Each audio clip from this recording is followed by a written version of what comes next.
అది ఆన్ చేసిందో లేదు.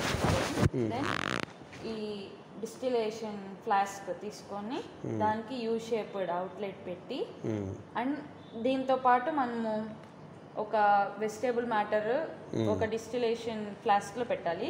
దాని నుండి ఒకటి కలెక్షన్ ఫ్లాస్క్ ఒకటి పెట్టుకోవాలి. అయితే యూ షేప్డ్ పైప్ ట్యూబ్ని తీసుకొని ఈ హీటింగ్ మ్యాంటిల్లో ఉన్న ఫ్లాస్క్ లోపల అది టచ్ అవ్వకూడదు. ఒకవేళ టచ్ అయితే టచ్ అవ్వకపోతే వచ్చే బెనిఫిట్ ఏంటంటే మనకి ప్రాసెస్ కరెక్ట్గా జరుగుతుంది. అదే అక్కడ టచ్ అయితే వాటర్ వచ్చేసి మనకి ప్రాసెస్ అనేది కరెక్ట్గా రాదు అండ్ ఎక్స్ట్రాక్షన్ అనేది సపరేట్ అవ్వదు ఫాస్ట్గా. అది లాంగ్ ప్రాసెస్ అవుతుంది. అది తప్పు ప్రాసెస్ కూడా.